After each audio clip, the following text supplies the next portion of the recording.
El primer ministro griego obtuvo la aprobación del Eurogrupo, pero la desaprobación de varios de sus parlamentarios en el Congreso, incluido su exministro de Economía. Con 222 votos a favor, 64 en contra y 11 abstenciones, el Parlamento griego aprobó el tercer rescate financiero de 3 años para el país, pactado con los acreedores. El drástico plan de austeridad, que combina medidas presupuestarias y reformas estructurales, fue aprobado gracias nuevamente a los partidos de oposición, ya que nuevamente el primer ministro de Grecia, Alexis Tsipras, fracasó en su intento de obtener los votos de todos los parlamentarios de Syriza, entre ellos el del exministro de Economía, Yanis Varoufakis. Se trata de un revés interno para Tsipras, que afirmó que no había alternativa a ese acuerdo dotado de 86.000 millones de euros, el cual permitirá la supervivencia del país y seguir luchando. Esta decisión tenía que pasar por la aprobación política de los países que conforman el Eurogrupo, en particular Alemania. La buena noticia es que horas más tarde los 19 ministros de finanzas de la eurozona le dieron luz verde al tercer rescate para Grecia. Si bien esta ayuda financiera es un alivio para Grecia, a la larga no termina de resolver el problema del euro en la región. Por ello, el Fondo Monetario Internacional anunció que no decidirá su participación en el rescate hasta que se acuerde una fórmula que permita resolver el problema en su totalidad.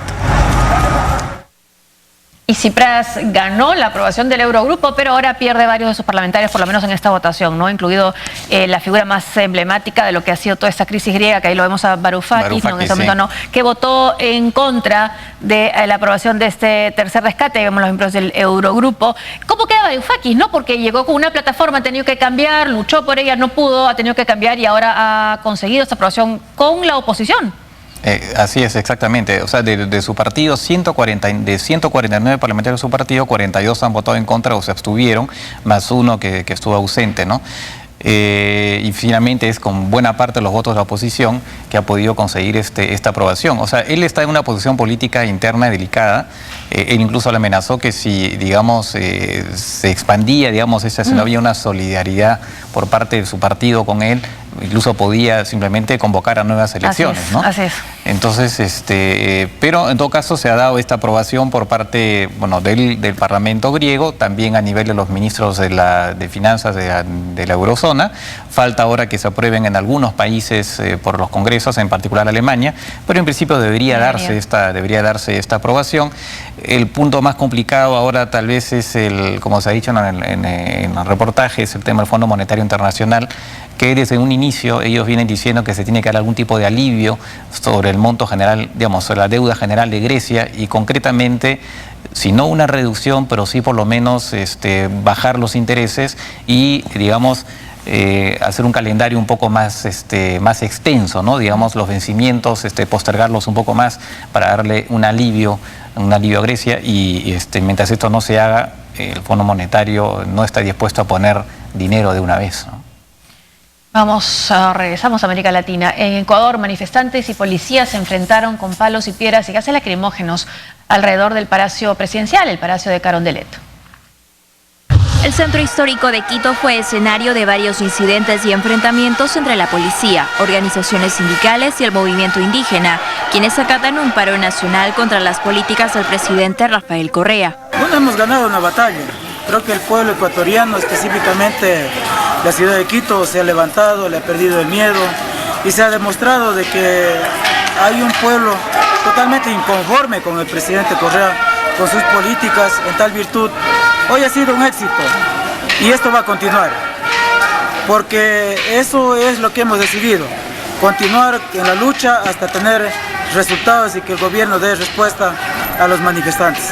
La marcha, que se replicó en diversas partes del país, se tornó violenta cerca del Palacio de Gobierno en la capital al promediar las 4 de la tarde del jueves, cuando un grupo de manifestantes con palos y piedras intentaron derribar el cerco policial, por lo que la gendarmería respondió con gases lacrimógenos.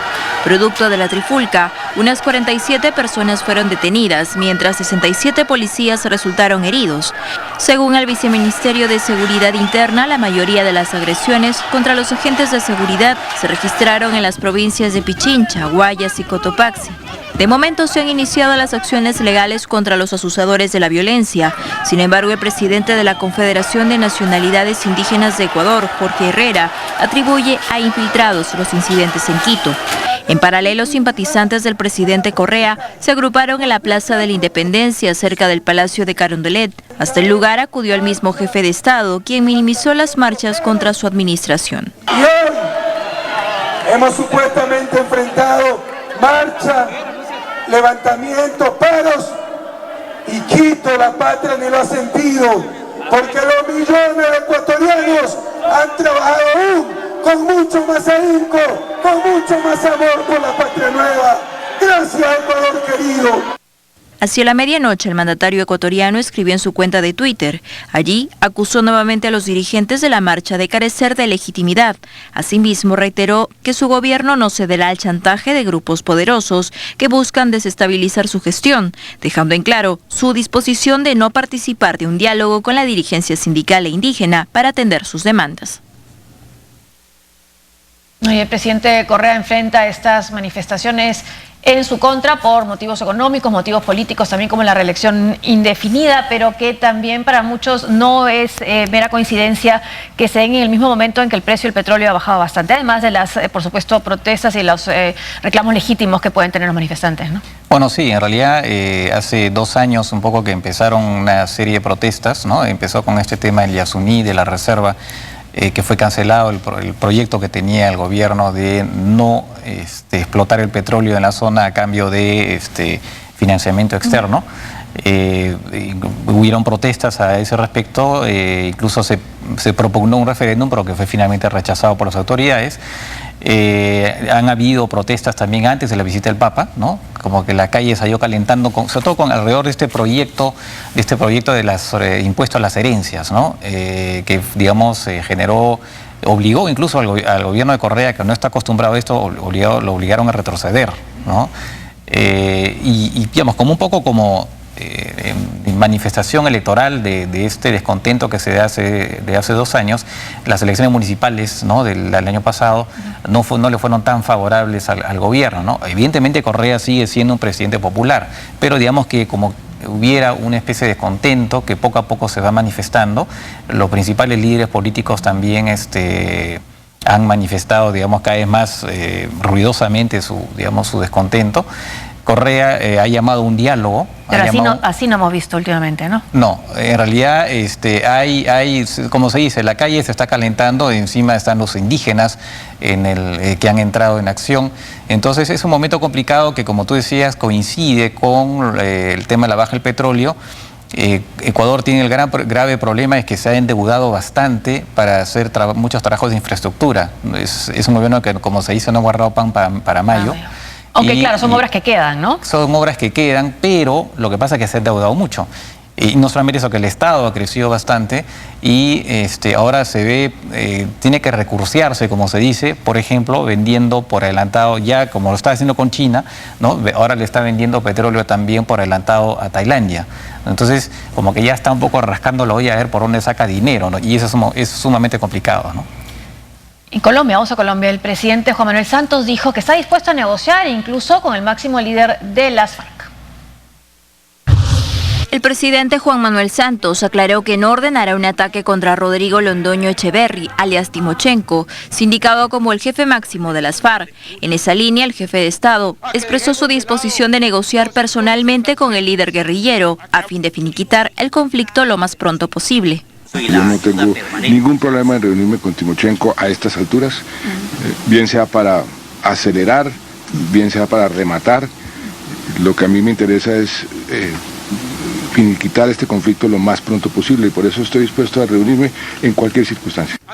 En una entrevista para la emisora local RCN, Santos advirtió que en el mes de noviembre decidirá si continúan o abandonan las conversaciones de paz que sostienen hace más de 2 años y medio con las FARC en Cuba.